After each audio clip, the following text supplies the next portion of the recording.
JDS ಕರ್ನಾಟಕದ ಪ್ರಾದೇಶಿಕ ಪಕ್ಷ ಜೆಡಿಎಸ್ಗೆ ದುಬಾರಿ ಆಗಲಿದೆಯಾ?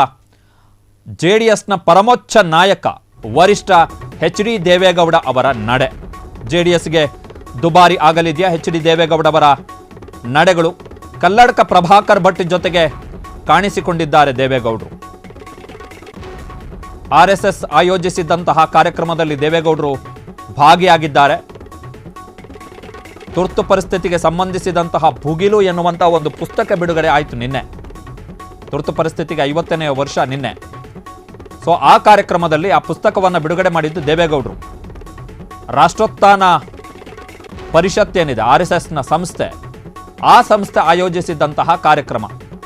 ಅದರಲ್ಲಿ ದೇವೇಗೌಡರು ಕಲ್ಲಡ್ಕ ಪ್ರಭಾಕರ್ ಜೊತೆಗೆ ಪಕ್ಕದಲ್ಲೇ ಕೂತಿದ್ದಾರೆ.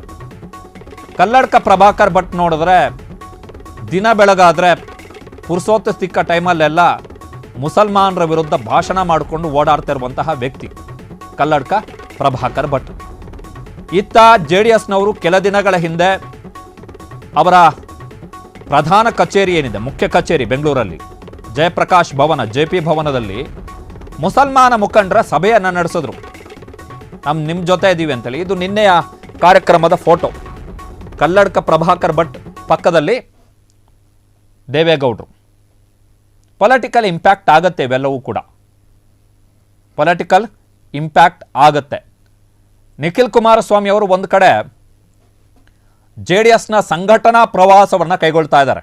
ಈಗ ತುಮಕೂರು ಆಯಿತು, ಇವತ್ತಿನಿಂದ ಹೈದರಾಬಾದ್ ಕರ್ನಾಟಕ ಸಿಂಧನೂರು ಮತ್ತು ಮಾನ್ವಿ, ಇವತ್ತು 2 ವಿಧಾನಸಭಾ ಕ್ಷೇತ್ರದಲ್ಲಿ ನಿಖಿಲ್ ಕುಮಾರಸ್ವಾಮಿ ಅವರು ಪ್ರವಾಸವನ್ನು ಕೈಗೊಂಡಿದ್ದಾರೆ. ಅಂತಹ ಹೊತ್ತಲ್ಲಿ ದೇವೇಗೌಡರ ಈ ನಡೆಗಳು.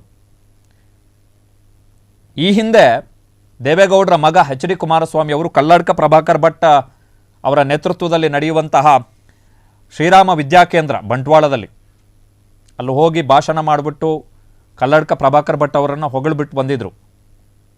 ಅದರ ಹೊಡೆತವನ್ನು JDS ತಿಂತು. ಆಮೇಲೆ 2024ರ ಲೋಕಸಭಾ ಚುನಾವಣೆಯಲ್ಲಿ ತಿಂದ್ರು ಗೊತ್ತಾಯ್ತು ಅವರಿಗೆ. ವೋಟ್ ಶೇರ್ ಡೌನ್ಫಾಲ್ ಆಗಿದೆ JDS ಇದ್ದು. ಈಗ ಸ್ವತಃ ದೇವೇಗೌಡರು, ಕುಮಾರಸ್ವಾಮಿ ಅವರ ತಂದೆ, JDSನ ವರಿಷ್ಠರು ಕಲ್ಲಡ್ಕ ಪ್ರಭಾಕರ್ ಭಟ್ ಜೊತೆಗೆ ವೇದಿಕೆಯನ್ನು ಹಂಚಿಕೊಂಡಿದ್ದಾರೆ. ಜೊತೆಗೆ RSS ಆಯೋಜಿಸಿರುವಂತಹ ಕಾರ್ಯಕ್ರಮಗಳಲ್ಲಿ ದೇವೇಗೌಡರು ಭಾಗವಹಿಸಿದ್ದಾರೆ. JDS ತನ್ನ ಸಾಂಪ್ರದಾಯಿಕ ಮತಗಳನ್ನು ತನ್ನ ಜೊತೆಗೆ ಇಟ್ಟುಕೊಳ್ಳದ ಹೊರತು JDS ಖಂಡಿತವಾಗಿಯೂ ಸರ್ವೈವ್ ಆಗಕ್ಕೆ ಸಾಧ್ಯ ಇಲ್ಲ. JDS ಕಾರ್ಯಕರ್ತರು ಅದನ್ನು ಒಪ್ಪಿಕೊಳ್ಳದೇ ಇರಬಹುದು. ಒಕ್ಕಲಿಗರ ವೋಟ್ ಇದ್ದರೆ ಸಾಕು ನಾವು ವಿನ್ ಆಗ್ತೀವಿ ಅಂಥೇಳಿ, ಖಂಡಿತ ಇಲ್ಲ. ಒಕ್ಕಲಿಗರ ಮತಗಳು ಕೂಡ 2023ರ ಚುನಾವಣೆಯಲ್ಲಿ ಮತ್ತು 2024ರ ಲೋಕಸಭಾ ಚುನಾವಣೆಯಲ್ಲಿ, 2023ರ ಚುನಾವಣೆ ಲೋಕಸಭಾ ಚುನಾವಣೆಯಲ್ಲಿ ಮೈತ್ರಿ ಮಾಡಿಕೊಂಡಿದ್ರು. 2023ರ ಚುನಾವಣೆಯಲ್ಲಿ BJPಯ ಪರ ಟಿಲ್ಟ್ ಆಗಿದ್ದಾವೆ ಒಕ್ಕಲಿಗರ ಮತಗಳು. ಸೊ ಒಕ್ಕಲಿಗರ ಮತಗಳು ದೀರ್ಘಕಾಲ JDSನ ಜೊತೆಗೇ ಉಳಿದುಕೊಳ್ತವೆ ಅಂತೇಳಿ ಇಲ್ಲ.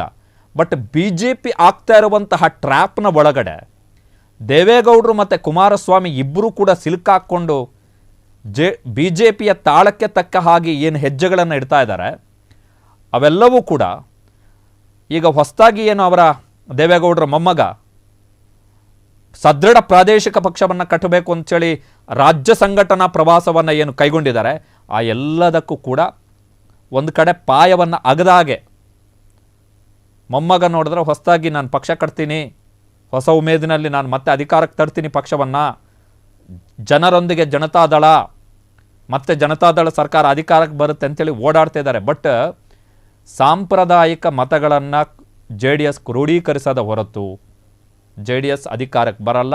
They may fall